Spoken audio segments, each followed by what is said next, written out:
Masu sauraro, Assalamu alaikum. Barkamu da warhaka, barkamu da sake kasancewa da ku a cikin wannan tasha muradin zuciya TV. Idan mai sauraro bai manci ba, har yanzu muna cikin littafin nan mai suna kai ne sirri na, wanda Maman Shakur ta rubuta mana shi, ni Mama Hanifa da nake kokarin kawo muku nake ƙara tunasar da ku. Da ku danna mana subscribe sannan ku taɓa ƙararrawa domin ci gaba da samun duk wani labari da zarar mun ɗora. Kai ne sirri na kashi na 3. Karfe shidda ta shiga motar da zai kai ta ƙauyen Gunjugu.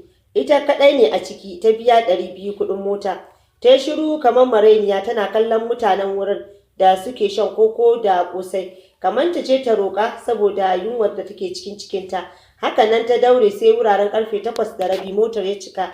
Suka ɗau hanyar ƙauyen Gunjugu. Bayan ya gama addu'o'in shi na safe, ya fito cikin tirikwata ɗaya da yar short slide ɗin shi. Farafat yana riƙe da ƙaramin kofin kofi. Ya tura ƙofar ɗakin ta ya shiga. Ganin bai ganta ba, ya sa ya koma kan kujera ya yi crossing legs. Yana shan kofi a nishaɗance. Ya ɗau remote ya kunna tibin bango. A tunanin shi tana bayi. Ajiye kwaf ɗin kofi ya yi a kan stool ɗin gefen kujerar. Ya kalli agogon hannun shi almost 15 minutes da shigowar shi. Bata fito daga bayi ba kuma bai ma ji alamun saukar ruwa a bayin ba. Tashi yayi da sauri ya tsaya a gaban kofar bayin ya kwankwasa. Hi sister, kina ciki? Ya ji shiru da sauri ya buɗe bayin ya ga babu kowa a ciki. A ruɗe ya saki kofar bayin ya juya sai a lokacin idanun shi suka sauka kan wallet ɗin shi da ya gani a buɗe. Wasu ID ɗin shi ma a ƙasa sun zube. Ƙarisawa ya ɗaga ya maimaida ya kulle sannan ya fita zuwa ƙasa a ɗakin su Johnson. Ya tambaye su, kun ga yarinya na? Kowa ya ce a'a. Ya ce, Solomon, jiya da ka je ajiye kayan nan ba ka ganta a ciki ba? Ya ce, no sa, babu ita, I thought tana bayi, shi ya sanya ina ajiyewa na fito na kulle kofar. Barak ya ce, God, I pray yarinyar nan ba guduwa ce ba.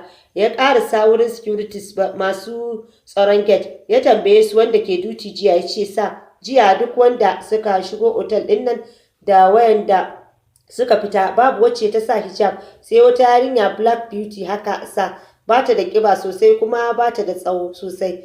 Quite sure na ga daga fat ɗinka ta fito da gudu. She was crying safe lokacin da ta fita.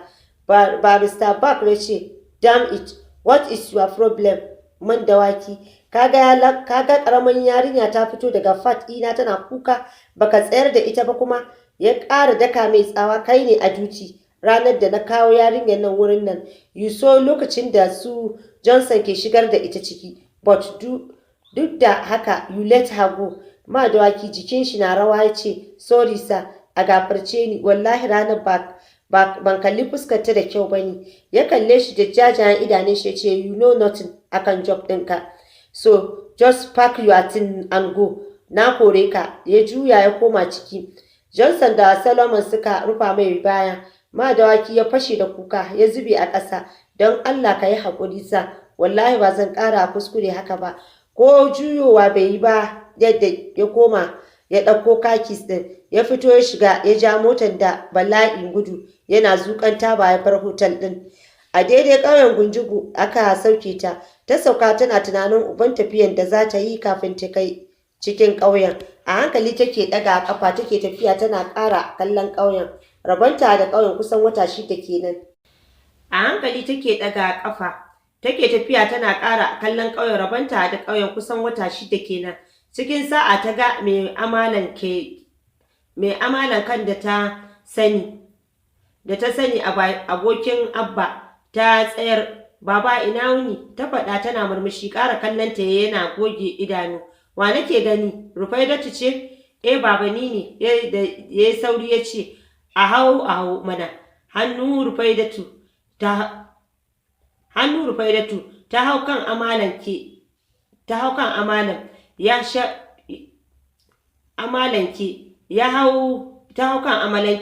ya hau dama jakunan bulala suka fara tafiya.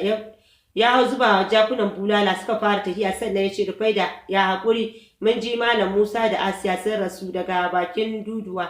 Don hatsarin nan wasu polisawa suka zo ana neman ki, aka kuma sanar da mu rasuwan iyayenki ta hanyar rushewan gini. Hawaye ya cika mata ido. Alhamdulillah baba ya ce, amma Rufaida me yasa kika ƙara dawowa, kin san yadda Duduwa ta tsane ki. Duk yana daga cikin abin da ya sa Musa marigayi ya tattara ku ya bar ƙauyen da ku saboda jaraban mahaifiyar shi Duduwa. Cikin kuka ta ce, baba ban da kowa sai Duduwa, dole na dawo ko da kashe ni za ta yi.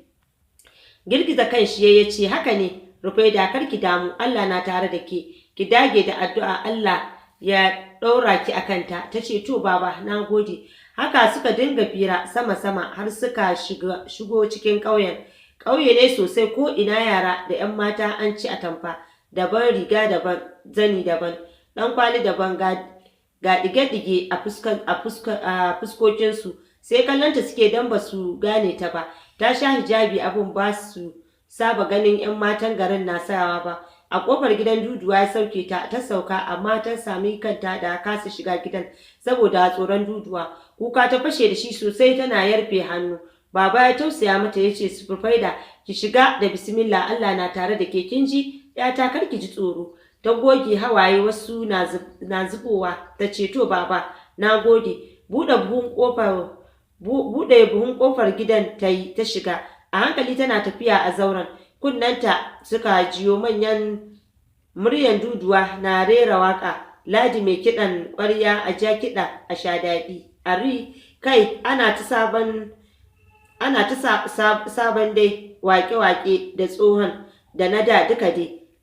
Sai dai munafukai kalle ni ko ai ina da nerori. Ari alhakumu aljannata, ku bari in faɗi da hillanci. Ari hawaye idan tana ta share, jikinta na rawa. A hankali ta rera sallama, assalamu alaikum. Duduwa ta buɗe zip ɗin lalitar jikinta, ta zaro guntuwar goronta ta ɓalla, sannan ta amsa wa alaikis salam. Higo ta shigo cikin gidan, jikinta na rawa. Duduwa ina wuni? Da sauri Duduwan ta ajiye taɓaryan hannunta, ta miƙe tsaye, baki a buɗe, tana kallon Rufaida. Baƙar maiya, mi kika dawo yi? Kin dawo ki kashe ni ne nima? Kin kashe ɗana Musa da matarsa Asiya, shine yanzu kika biyo ni nima ki kashe ni? Rufaida ta tsaya tana share ƙwalla, ta ce, wallahi ba ni na kashe su ba Duduwa, gini ne ya faɗo kansu. Da sauri Duduwa ta ce, to don ubanki juya ki bar gidana. Dama ai duniya kika shiga, ki koma can inda kika fito, ki bar min gida. Alhamdulillahi, dama wanda ya kawo ki ya mutu, don haka babu wanda ya isa yanzu ya hana ni koranki. Wuce ki bar min gida. Kuka ta fashe da shi sosai, ta zo da gudu ta tsugunna a gaban Duduwan, ta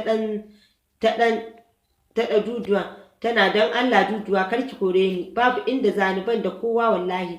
Ta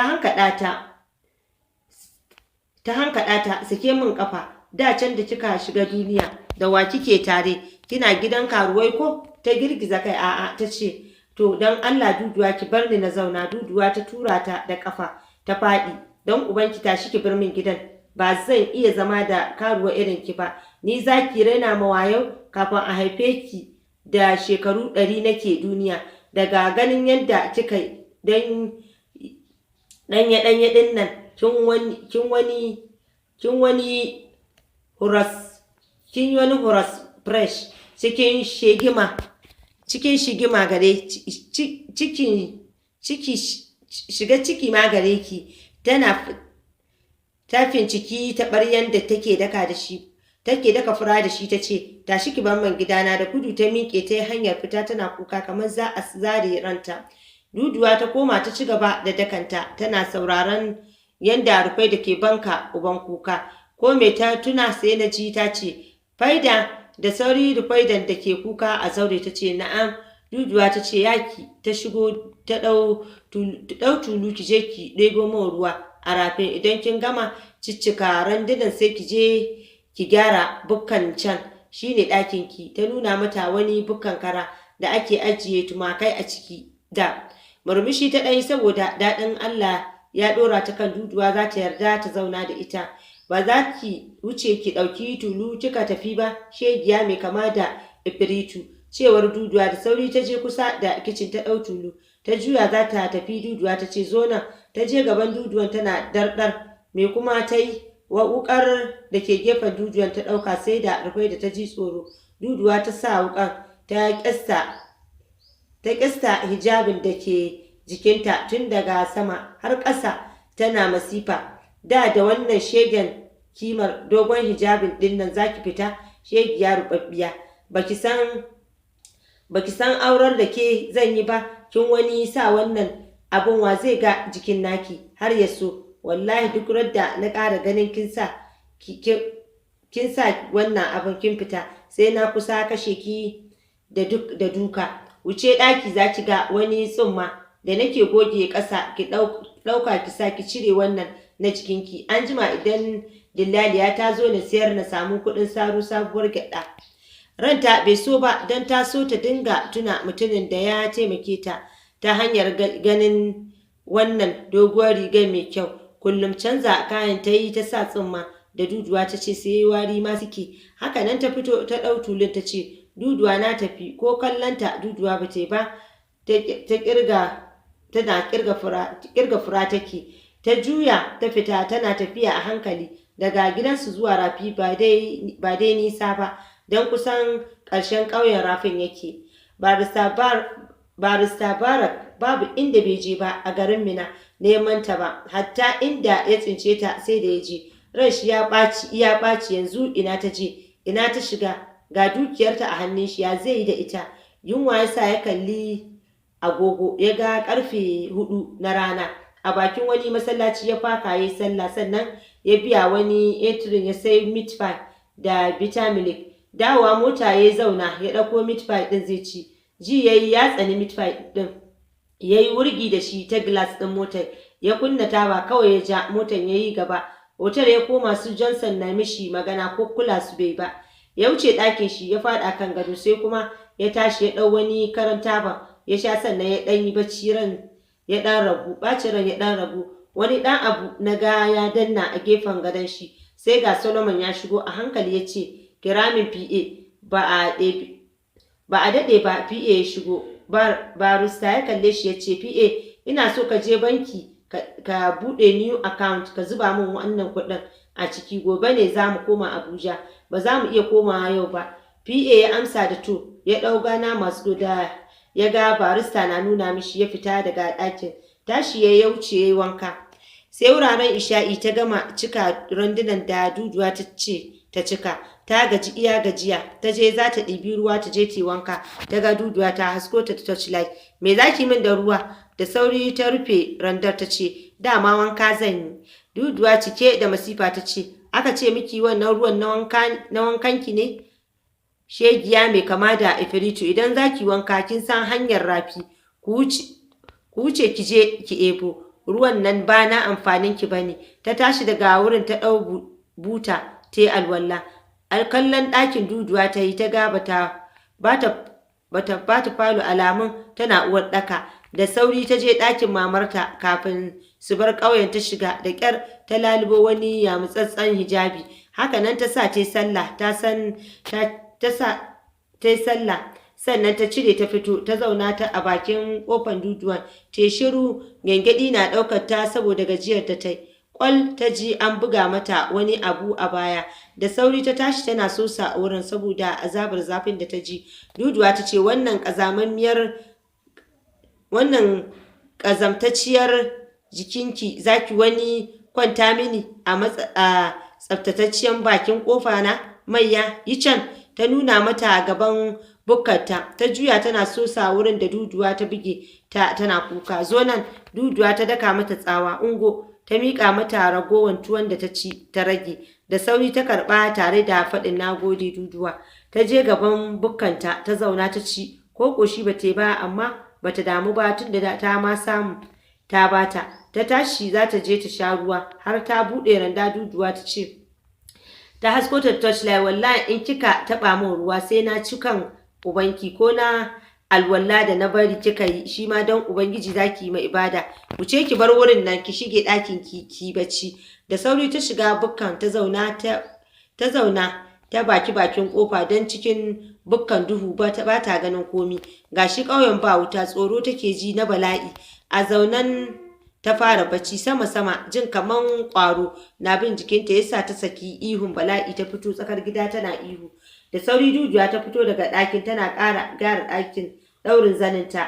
Ta ɗaura mata ɗaurin zani, ta ɗaura mata dundu. A baya ta ce, shegiya baƙar mai to wallahi kin yi kaɗan, ki hana ni bacci. Lafiya kike min ihu? Da kuka ta ce, Duduwa ƙwaro ke bin jikina. Wallahi hannunta Duduwa ta ja, ta haska ɗakin ta da torchlight, duk kyankyasai na bayi ke bin ƙashin ragunan wurin.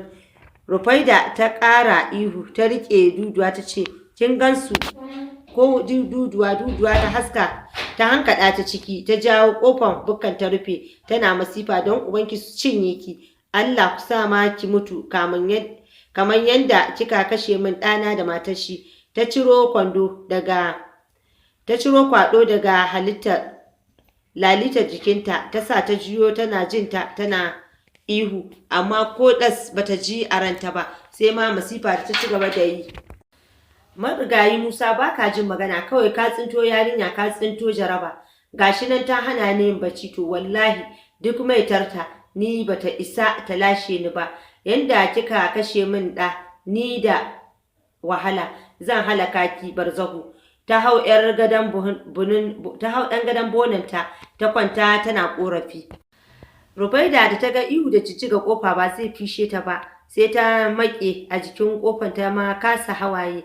Umma ta faɗo mata a ranta lokacin kafin Abba ya samu aiki su bar ƙauye su je Mina. Duduwa ta taɓa kulle ta a wannan ɗakin lokacin tun ragunan ma na ciki. Haka Abba da Umma suka roƙe ta amma ta ƙi buɗe ta. Umma ta ɗaga da ta ga haka sai ta zo ta tsaya a bakin ƙofar ta ce, Rufaida ki dinga faɗin a'udhu bi kalimatillahi tammati min sharri ma khalaqa. Tunawa da addu'ar da Umma ta koya mata yasa ta fara yi a haka har bacci ya kwashe ta. Wuraren karfe 1 na dare ba tare da ta ji ƙwaro ya hau jikinta ba ko wani abu ya cije ta ba. Karfe 5 na asuba ta ji an zaula mata zabori a cinya. A firgice ta miƙe tsaye ta ga Duduwa.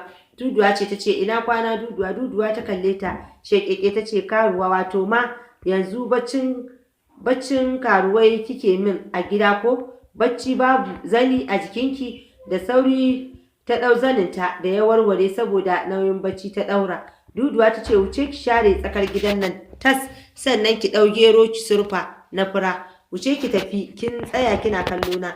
Da sauri ta fita daga bukkan tana da ɗaga kafanta da ƙyar saboda mugun ciwon maran da take ji. Haka ta ƙarasa sharan gidan ko sallah Duduwa bata bari ta yi ba. Ta miƙo mata geron ta ce, ungo surfe min shi. Ta karɓa ta yayyafa ruwa, ta juye a turmi ta fara surfewa. Duduwa ta wuce ɗaki don shan kokonta da ƙosai. Jin cikinta na ciwo sosai yasa ta riƙe taɓaryan. Ta tsuguna a wurin tana cije leɓe. A hankali ta ji abu na bin cinyoyinta wanda ta san tabbas baƙon watan ta ne. Cusa a kanta ta yi a cinya tana cije leɓe saboda zafin ciwon mara. Tana jin jini na bin jikinta, amma to me za ta yi? Abba da Umma masu siyan mata auduga mata always ba sa duniya yanzu. Kuka take a hankali saboda kar Duduwa ta ji. Duduwa ce ta fito daga ɗakinta. Ke me kike yi a tsugunne? Ba surfe na sa ki yi ba? Miƙewa tsaye ta ce, Duduwa ciki na ke ciwo. Da sauri Duduwa ta ce, ko ki mutu mana? To ki mutu mana. Ganin abu kamar jini a ƙasan wurin ya sa Duduwa ƙarasuwa wurin da sauri ta bi zanin jikinta da ƙasan wurin da kallo. Ta fara tafa hannu tana salati tana sallallami. Faida ta ambata tare da riƙe haɓa. Ta ci gaba. Habawa, ni dama na ce karuwanci kike yi, dama na ga alamun kina da ciki jiya. Shine yanzu kika zo gidana kina bari? Rufaida ta ƙara tsugunnawa saboda ciwon cikin da take ji. Duka Duduwa ta rufe ta da shi. Tana kuka, yanzu dama ciki kike da shi. Kika je kika ɗauko 'yar nan, shine kike mini bari a gida. Ni da ke shirin aurar da ke. Sai da ta gaji da dukanta sannan ta sake ta. Ta miƙa mata tulu, wuce ki je rafi ki ɗebo ruwa kuma wallahi a haka za ki tafi sai na tona miki asiri duniya ta sa cikin shege kika yi 'yar iska. Haka Rufai da ta fita daga gidan tana kuka jikinta da zaninta duk ya ɓaci sai kallonta ake haka ta je ta dawo ta juye ta koma na biyu kuka kawai take a hanya ita ba ma kukan ana kallonta take ba kukan yanda jikinta ya ɓaci take haka ta je rafin ta ɗebo ruwa ta juya tana tafiya a hankali jin tafiya na neman gagararta yasa ta sauke tulun ta tsugunna akan hanya ta rike cikinta wayyo cikina.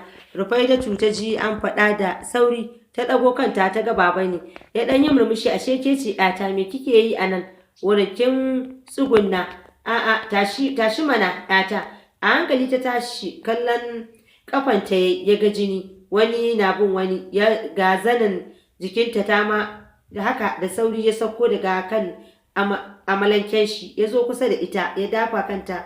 Rufai da menene me ya same ki wannan jinin da ke bin kafar kifa kuka ta fashe mai baba da shi kuka ta fashe mai baba da shi tana jin numfashi baba ciki na ke ciwo duduwa ta ce wai bari nake yi ta ƙarasa magana tana kuka baba ya share hawayen idanta ya ce ba bakon watan ki bane ta sunkuyar da kanta tana hawaye daukan tulun ruwanta ya ɗora akan amalanke ya ce hau mu je gidana ki gyara jikinki yata da ƙyar ta iya hawa ya duba aljihun shi ya ga daga shi sai naira 50 ya ciro ya bata ya ce gashi ki riƙe ki ajiye duk rana irin haka kya yi amfani da shi kina siyan magani kin ji idan kuma ina nan ki zo wurina na baki ki siya ki sha yanzu mu je gidana maman Talatu ta baki magani ya hau suka tafi.